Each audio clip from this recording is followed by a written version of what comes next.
Olá para todos, gravando então mais um vídeo para o meu canal Realidade Espiritual Jocir Sartor, e dessa vez trazendo uma informação contida no livro que eu lancei o ano passado, em abril do ano passado, chamado Caminhos da Evolução Humana. E nesse livro, abordando vários assuntos relacionados ao conhecimento que eu adquiri ao longo dos anos, que eu comecei os meus estudos desde 1985, e desde então nunca mais parei com estudos sobre espiritualidade, nas várias áreas da espiritualidade, obviamente sempre objetivando o esclarecimento no bem, a espiritualidade superior, conectada a níveis superiores, o conhecimento trazido pelos livros espíritas, pelos livros teosóficos, pelos livros espiritualistas, pela ciência da física quântica. Então, todo esse acumulado de conhecimentos eu resolvi, o ano passado, colocar num livro e compactar, de certa forma, todo esse conhecimento, pelo menos parte desse conhecimento, no livro.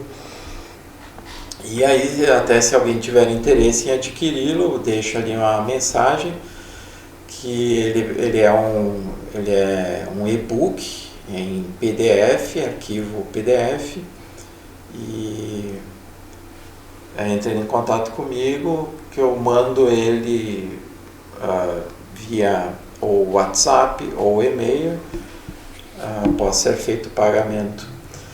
E nesse livro, no capítulo 9, eu coloquei informações sobre os centros intraterrenos e intraoceânicos.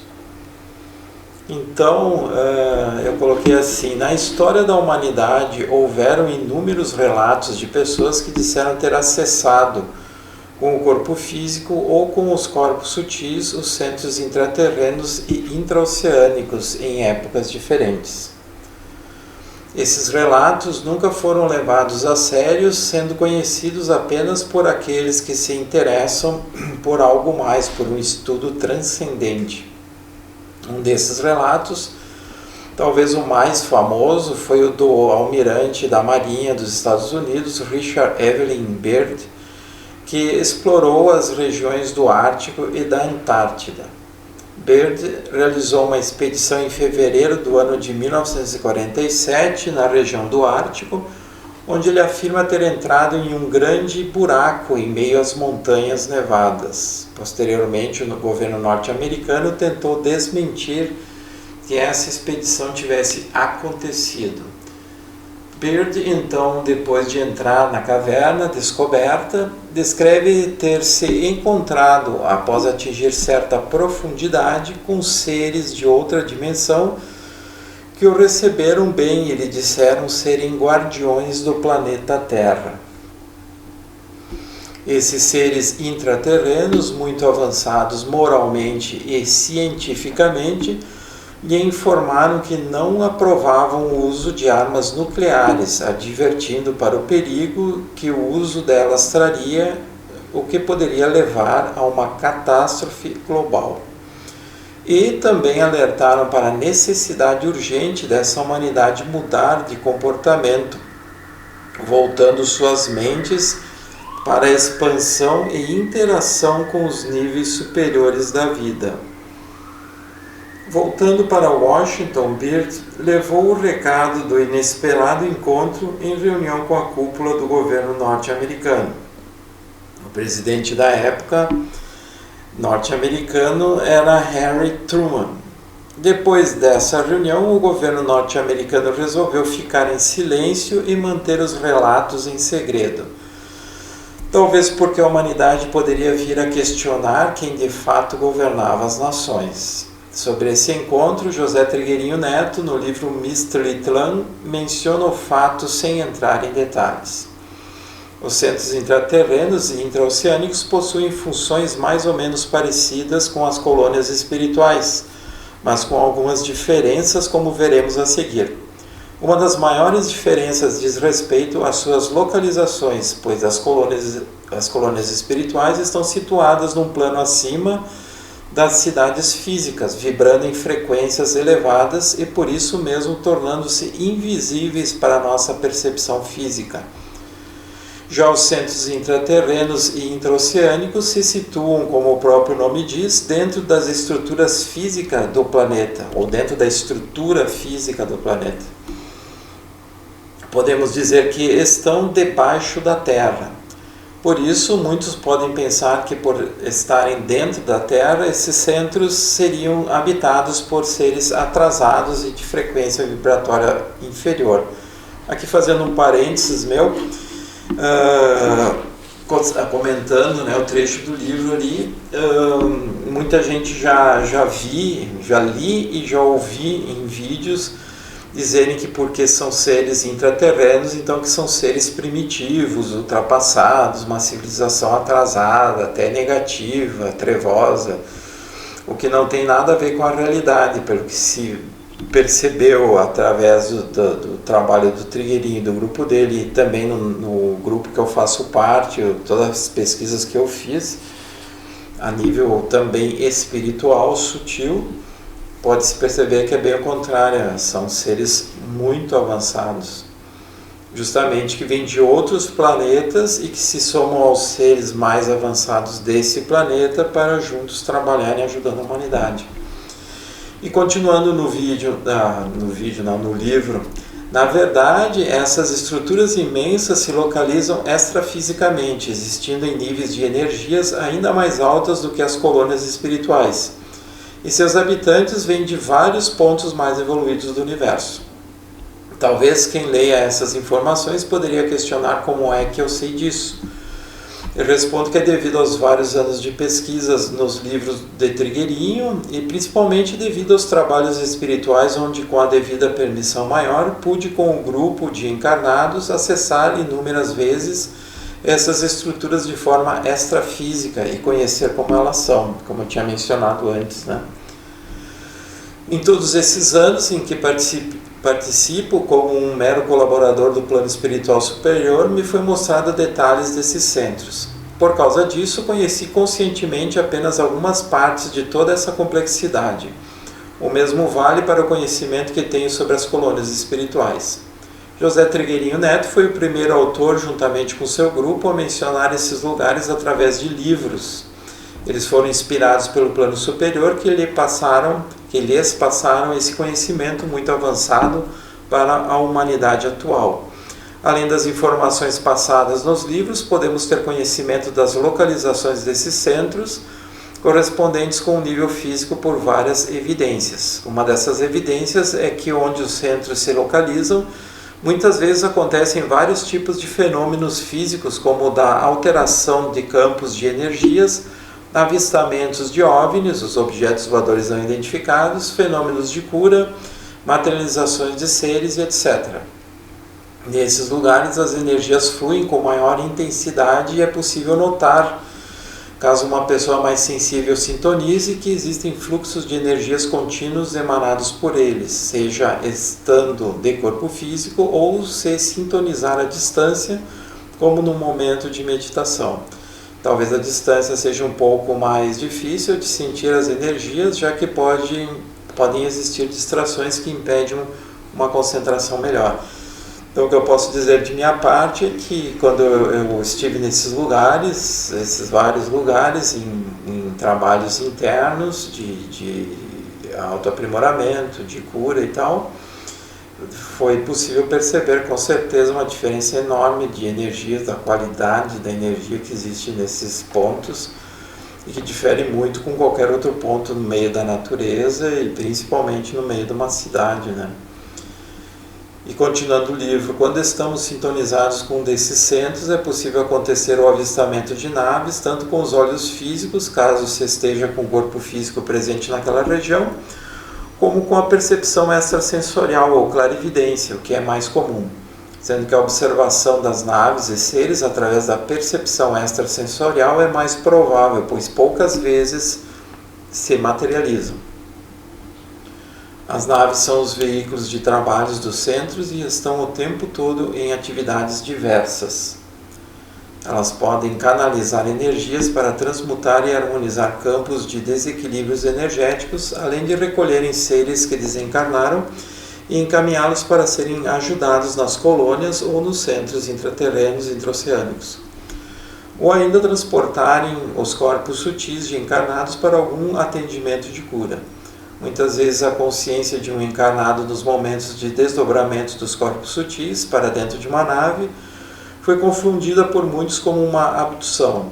Em épocas passadas até aconteceram abduções de seres pouco evoluídos que vieram até a Terra apenas para realizarem experiências. Mas desde o início da década de 1990, esse tipo de interferência não foi mais permitida pelas hierarquias que governam esse planeta.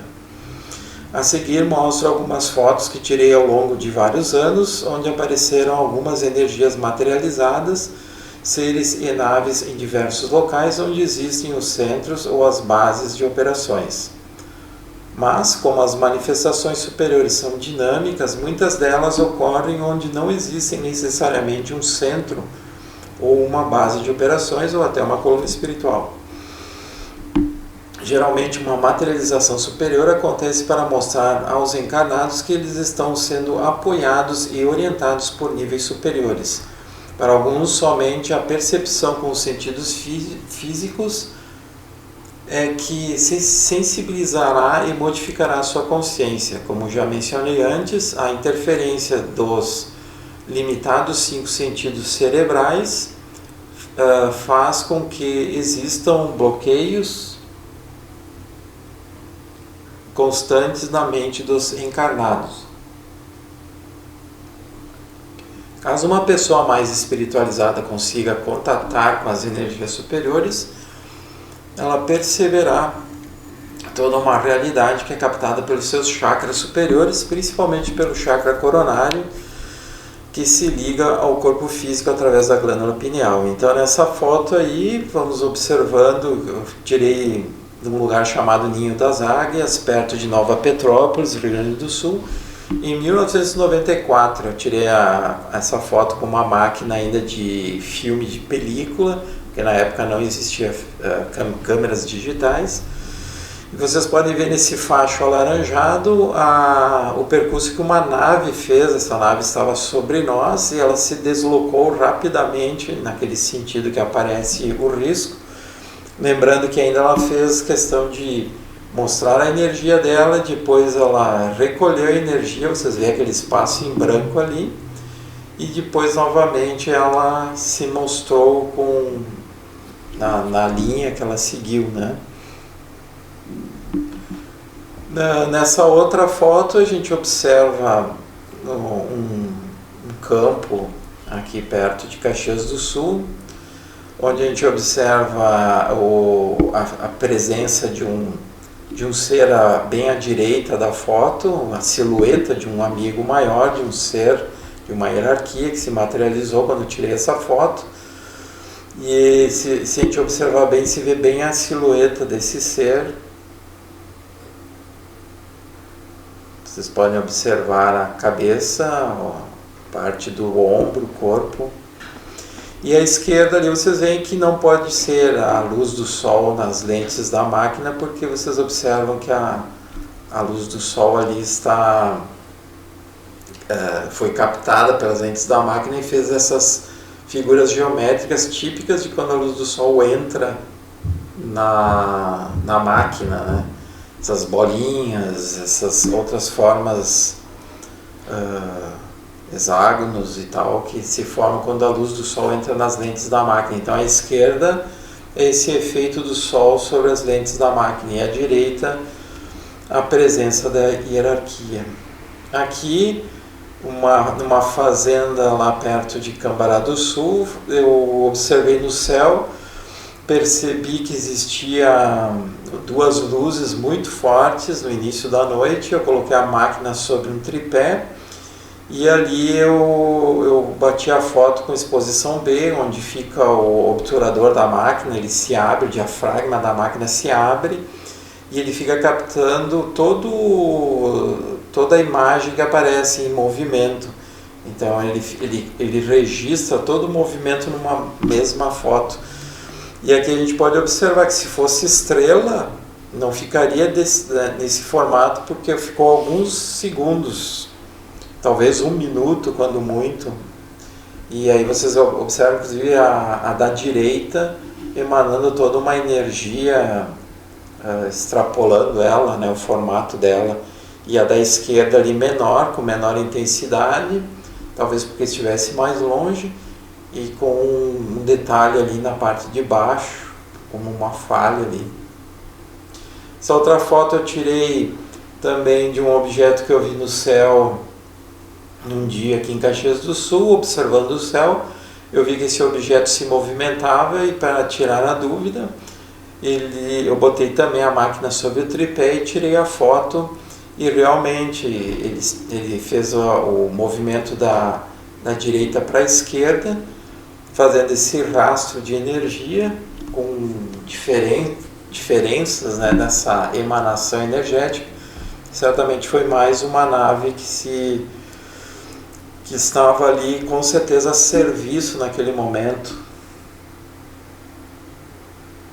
Essa foto eu tirei caminhando numa trilha lá na Patagônia Argentina, na cidade de El Chaltén, que muitos chamam de Fitzroy também, porque tem a montanha chamada Fitzroy, ou Cerro El Chaltén. E caminhando nessa trilha, vendo esse bosque lindo, eu tirei a foto, e depois que eu tirei a foto que eu fui observar que saiu essa espécie de bastão de energia. Vocês observam ela meio azul, branca azulada, uma energia mais fraca assim para a esquerda, e essa energia ali se materializando. Então não é por acaso que esse tipo de coisa acontece, que é quando os amigos maiores mostram essas energias atuando, até para mostrar para nós encarnados que tudo isso está ali existindo, né? Então são locais bem especiais onde favorece, nesse caso aqui, as energias se materializarem, né? Embora seja um local, claro, turístico, mas alguns pontos são preservados pelos amigos maiores, onde a energia do fluxo das pessoas não interfere nesses pontos.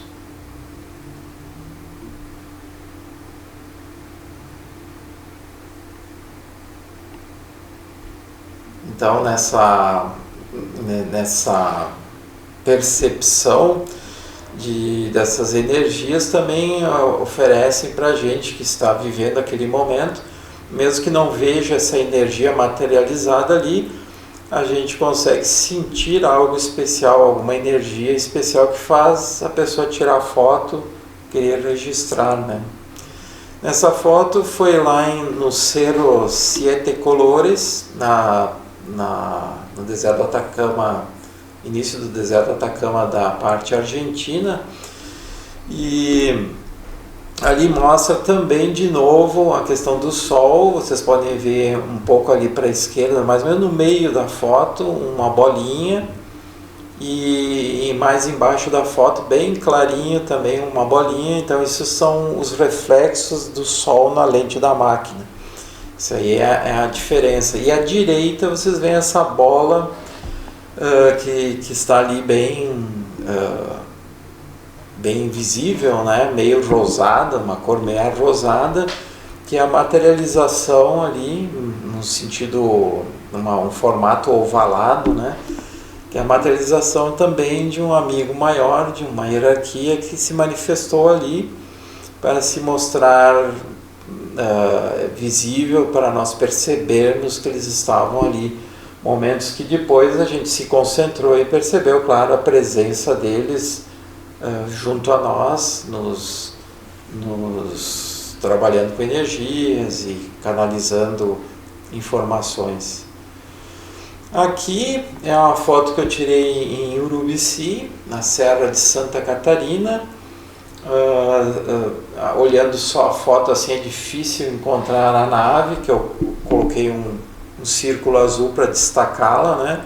aquela mancha preta ali, dando um zoom, aproximando um pouco mais a foto, vocês podem observar, fica bem o formato de uma nave ali, em meio às nuvens. Então o que se observa, né? Muitas vezes, principalmente em termos de nave, elas se manifestam muito de noite, e se é de dia, como nesse caso aí, elas ficam meio que camufladas entre nuvens, porque justamente para não chamar a atenção das pessoas que estão naquela região, e mesmo assim muitas fotografam, filmam, e porque se elas se fizessem visíveis para todo mundo, certamente muitas pessoas ficariam chocadas, entrariam em pânico. Então eles respeitam muito essa limitação dos encarnados e evitam de aparecer assim com tanta evidência, né, com tanta nitidez. Então é isso que eu queria trazer para vocês. Fica aí essas informações. Quando tiver outras fotos eu vou mostrar para vocês. Eu tenho mais algumas outras fotos, tem que pesquisar, né, onde elas estão armazenadas no meu computador, e faz então pensar, né, analisar se acreditam que é uma manifestação superior realmente, que foram manifestações superiores, ou vocês acham que foi só energia do Sol na lente, algum efeito na lente da máquina, um acaso. Como eu não acredito no acaso, como visto que tudo tem uma razão de ser, tudo segue um padrão evolutivo, um padrão de entendimento, então fica aí a informação para vocês pensarem. Então é isso que eu queria trazer para vocês, e até o próximo vídeo, onde estarei trazendo novas informações. Até mais.